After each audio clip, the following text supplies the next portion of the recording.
ব্যাপারটা হচ্ছে উর্দু এবারের বিষয় হচ্ছে বাংলা ভাষাকে কিভাবে উর্দু ক্ষতি করেছে।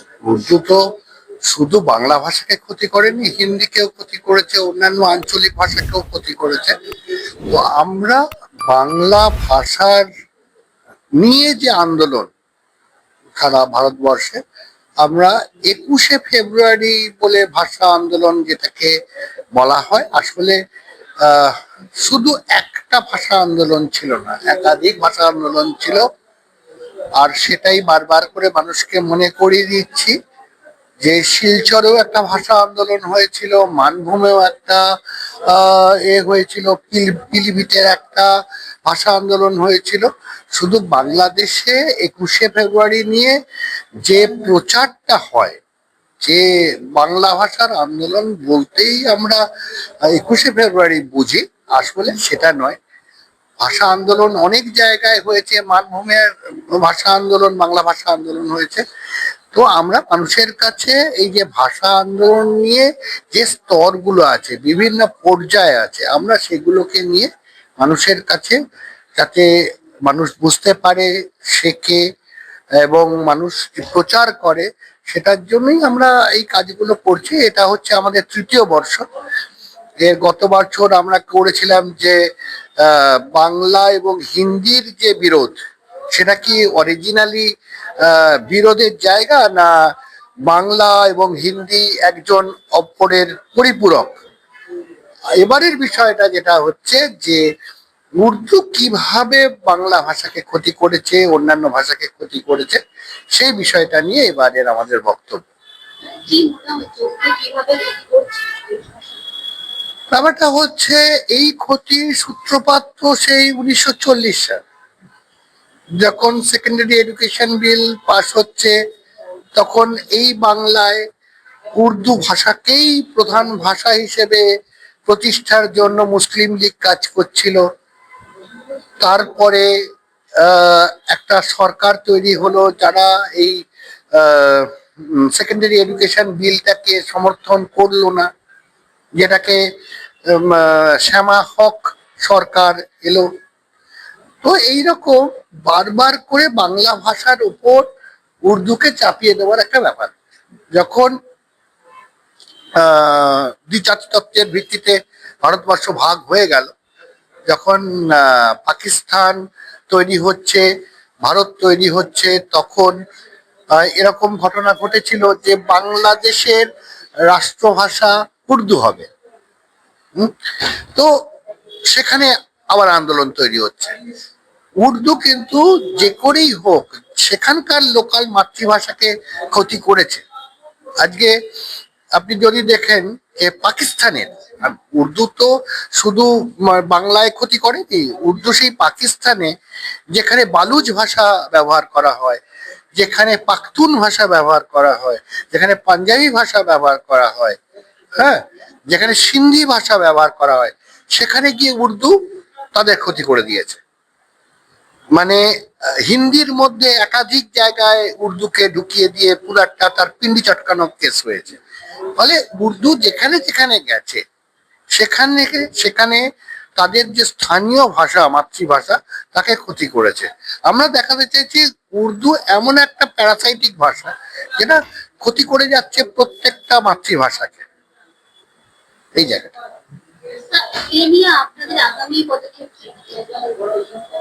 আমরা প্রথমত যে কাজটা করব, যে বাংলা ভাষায় যে সমস্ত উর্দু ভাষাগুলো আছে, যেমন গোস্ত, গোসুল, গোসল করা, তারপর খালা, ফুফা, একদম একদম উর্দু ভাষার আছে। তো এই বিষয়গুলোকে আমরা চেষ্টা করব যাতে পিওরলি মাতৃভাষা হিসেবে বাংলা যেখানে ব্যবহার হচ্ছে সেখানে বাংলা থাকুক, যেখানে হিন্দি হচ্ছে হিন্দি থাকুক। উর্দুর প্রভাব মানে যতখানি পারবো ততটুকু আমরা কমানোর চেষ্টা করব। তার জন্য মানুষকে শেখাবো কিভাবে মানে পিওরিটি, একটা ভাষার পিওরিটি বলে জিনিস আছে, সেই পিওরিটিটা বজায় রাখার জন্য আমাদের কাজ। এটা রবীন্দ্রনাথ বলছেন, রবীন্দ্রনাথ এই কথাগুলো বলছেন এদিকে দেখা যাচ্ছে যে মমতা বন্দ্যোপাধ্যায় ওয়াই চ্যানেলের যে সভা থেকে সেখান থেকে কিন্তু একটা বিস্ফোরক মন্তব্য করেছেন এবং রীতিমতো দেশ বিরোধী একটা মন্তব্য করেছেন যে উনি এমন কিছু একটা বলে দিতে পারেন, এমন কিছু জানেন যাতে উনি সেটা বলে দিলে বাংলাদেশ উত্তাল হয়ে যেতে পারে। উনি এক্স মুখ্যমন্ত্রী, প্রাক্তন মুখ্যমন্ত্রী, ওনার কি এটা ঠিক হবে? হ্যাঁ, উনি তো দাঙ্গা লাগানোর পরিস্থিতি একটা তৈরি করার চেষ্টা করছেন, যে যাতে আহ কোনো একটা জায়গায় জাতি দাঙ্গা তৈরি হয় এবং বাংলাদেশের যে স্থানীয় হিন্দুদের ওপর আক্রমণ আসে। উনি তো আসলে বিদেশি এজেন্ট। উনি তো এই ইসলামিক দুনিয়ার যে আমরা বলি প্রতিভু, তো সেখানে তিনি যেমন সিএ নিয়ে, ওয়াকফ বোর্ড নিয়ে, এনআরসি নিয়ে বিভিন্ন জায়গায় যেরকম দাঙ্গা, কলকাতার মধ্যে সেই ধুলিয়ান থেকে আরম্ভ করে শামশেরগঞ্জ থেকে আরম্ভ করে ধুলাগড় থেকে আরম্ভ করে শ্রীরামপুর, মানে প্রত্যেকটা জায়গায় যেরকম দাঙ্গাটা তৈরি করতে চাইছেন এবং সব সব জায়গায় হিন্দুদের উপর আক্রমণ নেমে আসছে, মমতা ব্যানার্জি সেইটাই করতে চাইছেন, বাংলাদেশে মুসলমানদের উস্কে যাতে ওখানকার হিন্দুদের উপর মুসলমানেরা আক্রমণ করে, একটা জাতি দাঙ্গা তৈরি হয়, সেটারই প্রচেষ্টা হচ্ছে। কিন্তু এইভাবে যে একটা কথা বলে দেওয়া, এর প্রতিবাদ আপনারা করবেন না? ব্যাপারটা হচ্ছে একটা জিনিস, প্রতিবাদ হয়তো করা যেতে পারে। আমার মনে হচ্ছে এই যে পরিস্থিতি উনি তৈরি করছেন, দাঙ্গার পরিস্থিতি তৈরি করছেন, তাতে মানুষ কিন্তু পরিষ্কার বুঝতে পেরেছে যে মমতা ব্যানার্জি কিভাবে মিথ্যা কথাটা বলেন। হ্যাঁ, এ কথা ঠিক যে বাংলাদেশে মূর্খ জিহাদিরা তারা বুঝতে পারছে না যে আসল ঘটনাটা কি ঘটছে, কিন্তু এখানকার যে সমস্ত ভারতবাসীরা রয়েছে তারা পরিষ্কার বুঝতে পারছে মমতা ব্যানার্জি কি ইঙ্গিত করতে চাইছে, কাকে উস্কাতে চাইছেন, কি কারণে। আজকে এতদিন বাদে মনে পড়লো, মানে হাদি মারা গেছে কবে, যখন আন্দোলনের প্রায় মাঝামাঝি, সেই সময় বাংলাদেশে ছাত্র আন্দোলনের মাঝামাঝি টাইমে, আজকে প্রায় এক বছরের প্লাস হয়ে গেল। তাহলে আজকে এতদিন বাদে তিনি কি বললেন, কি বুঝলেন, কাকে বলতে চাইছেন, কি ইঙ্গিত করতে চাইছেন। এবং ইচ্ছে করলে কেন্দ্রীয় সরকার মমতা ব্যানার্জিকে রাতারাতি অ্যারেস্ট করতে পারেন। তার কারণ হচ্ছে যে যে কোনো মন্ত্রীরা একটা মন্ত্রগুপ্তির শপথ গ্রহণ করে যে আমি এমন কিছু জানা আছে যেটা রাষ্ট্রের পক্ষে ক্ষতিকারক বা দাঙ্গা সৃষ্টি হতে পারে, সেই কথা আমরা কাউকে বলবো না, জানলেও বলবো না। কিন্তু সেই মন্ত্রগুপ্তির শপথ নেওয়ার পরেও উনি যদি কোনো কিছু জেনে থাকেন, যদিও তিনি যেটা বলছেন সেটা সম্পূর্ণ মিথ্যা কথা বলছেন, বানিয়ে বানিয়ে বলছেন, আর যদি কিছু জেনেও থাকেন সেটা জেনে সে কথাটা বলা দেশদ্রোহিতার সমান। আমরাও তো অনেক কিছু জানি, ওনার ফান্ডিং কোত্থেকে আসে, কি কে করে। হুম, এবার এই বিষয়গুলো একটু দেখার বিষয়, যে অনেক কিছুই বলা যেতে পারে, কিন্তু মানে বলতে পারি না আমরা, আমাদের বেশ কিছু জায়গায় আটকায়। সেক্ষেত্রে উনি এই যে এরকম একটা উস্কানিমূলক কথা বলছে, এটা আপনারা পরবর্তী পদক্ষেপ নেবেন? না, অবশ্যই নেব। এখন সমস্ত জিনিস কি আর বলে নেওয়া হয় নাকি? ওনার বিরুদ্ধে তো দুটো এফআইআর হয়ে গেছে, এরপরেও আরো বিষয়টা দিয়ে এগোবে। এটা নিয়ে এরকম ধারণা ওনাকে ছেড়ে দেওয়া হবে, ওনাকে ফ্রি হ্যান্ড দেওয়া হবে, উনি দৌড়ে বেড়াবেন, মারনামো করে বেড়াবেন, এটা তো হতে পারে না।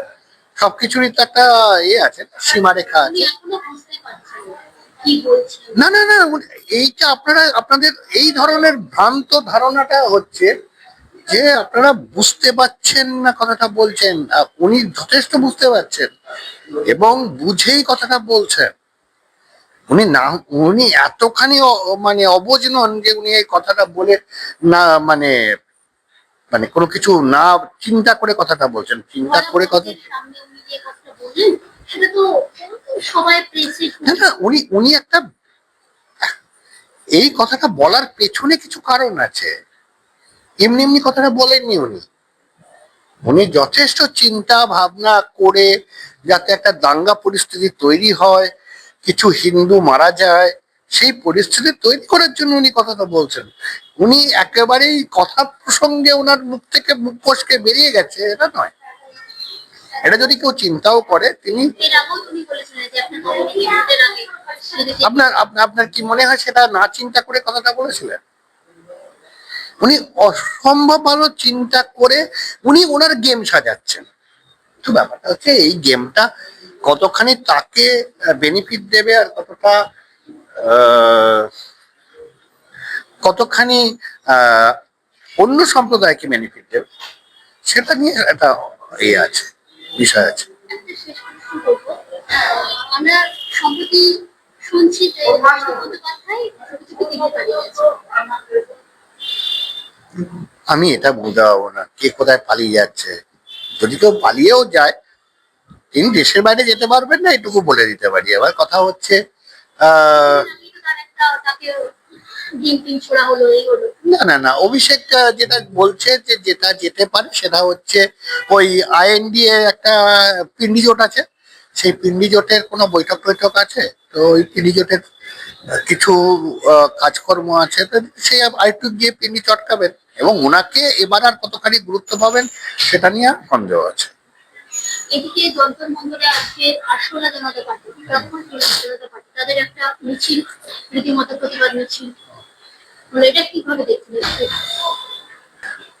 আরশোলা জনতা পার্টির মিছিলে যা যা স্লোগান উঠেছে ওনাটাও রাষ্ট্রবাদী স্লোগান বলে তো নয়, আজাদি চাইছেন, তারপর আরো কিছু লেখা জামা কাপড়ে পাওয়া যাচ্ছে।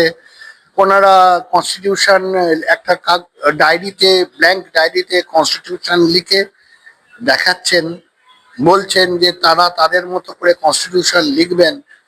এগুলো মানুষ বোঝে যে ভণ্ডামোরও একটা লিমিট আছে, আর সেখানে জিনিসটা হচ্ছে যেটা সেটা কোনোটাই ঠিকঠাক ব্যাপার নয় আর কি।